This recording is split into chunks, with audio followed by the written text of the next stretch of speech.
दोस्तों, वक्फ संशोधन bill pass तो हो गया है, लेकिन जेडीयू, नीतीश कुमार, चिराग पासवान और जीतन राम मांझी हों, चाहे फिर जयंत चौधरी हों, इनकी मुश्किलें कम नहीं हो रही हैं। एक एक करके सैकड़ों नेताओं का इस्तीफा रोज जेडीयू में हो रहा है। नीतीश कुमार को खलबली अब मच गई है। क्या ऐसा तो नहीं कि इस बार नीतीश कुमार का पूरा सुपाड़ा साफ हो जाएगा? जयंत चौधरी की पार्टी से वो तमाम नेता, बिहार में नीतीश कुमार की पार्टी जैसे पूरी बिखर और टूट गई है। ऐसा कोई जिला नहीं है जहां का जिला अध्यक्ष, जिले के पदाधिकारी, पार्टी के महासचिव, ऐसे तमाम पोस्ट पे लोग ग्रुप बना के कभी 20, कभी 30, कभी 50 लोग जो है इस्तीफा दे रहे हैं।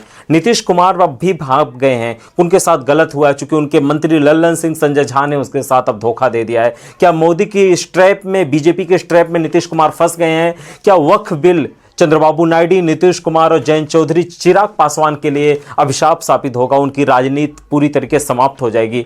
आज हम उसी पर बात करेंगे, क्योंकि दोस्तों बिहार की राजनीति, चूंकि अब 2-3 महीने के अंदर राहुल गांधी का तीसरा दौरा, पलायन और बेरोजगारी यात्रा जिस तरीके से कन्हैया कुमार कांग्रेस पार्टी निकाल रही है, नीतीश बाबू एकदम पूरा कटघरे में खड़े हैं।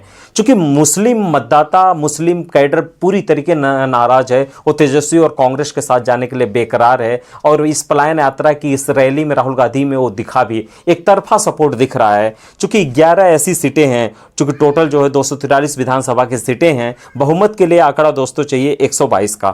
11 ऐसी सीटें हैं जहां 40% मुस्लिम मतदाता हैं, 47 ऐसी सीटें हैं जहां पर 20% मुस्लिम मतदाता हैं। अब आप ये समझ जाइए, इसी की वजह से सीमांचल में 5 एआईएम के ओवैसी के विधायक चुनाव जीते थे। क्या मुसलमानों का सपोर्ट वापस लेना नीतीश कुमार को भारी पड़ जाएगा? क्या जयंत चौधरी का जो वेस्ट यूपी में मुस्लिम जाट गठजोड़ था वो भारी पड़ जाएगा? यही सारे सवाल हैं।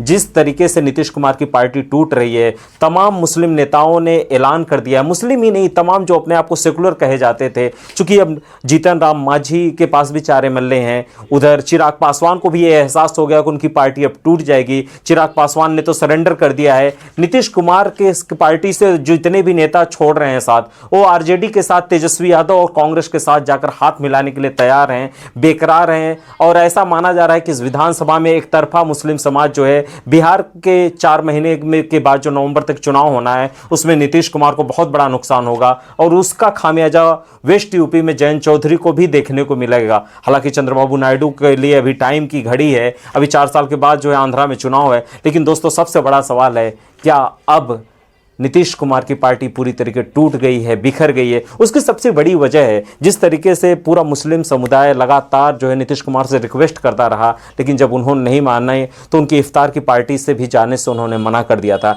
लेकिन अब आलम ऐसा है, जेडीयू में इस तरीके से बिखराव है, ऐसी यूनिटी खासकर मुस्लिम नेता दिखा रहे हैं कि एक तरफा चाहे जिस पोस्ट पे हो। और ऐसा भी अब मानना है कि नीतीश कुमार की पार्टी में जितने मिनिस्टर और एमएलए जो अपने आप को सेकुलर कहे जाते हैं, उनको पता है कि 4 महीने के बाद चुनाव है, फिर जाकर जनता के बीच में क्या मुंह दिखाएंगे। तो कई सारे एमएलए और मंत्री भी इस्तीफा देने के लिए तैयार हैं। अगर ऐसा होगा तो बिहार की राजनीति में बहुत कोहराम मचेगा। अब कोहराम तो मच चुका है, लेकिन अभी और कुछ देखने को बाकी है। ऐसा माना जा रहा है कि नीतीश कुमार की पार्टी से कई सारे एमएलए और मंत्री जल्दी ही 2-4 दिनों में बड़ा फैसला लेंगे, इस्तीफा देकर तेजस्वी यादव के साथ जाएंगे और नीतीश कुमार पूरी तरीके खत्म हो जाएंगे। आपको क्या लग रहा है कि नीतीश कुमार का वक्फ बिल पे समर्थन करना, चिराग पासवान का वक्फ बिल पे समर्थन करना उनकी राजनीतिक यात्रा को अंतिम रूप दे देगा? कमेंट सेक्शन में अपनी राय दीजिएगा। चैनल को सब्सक्राइब और शेयर करिए। धन्यवाद।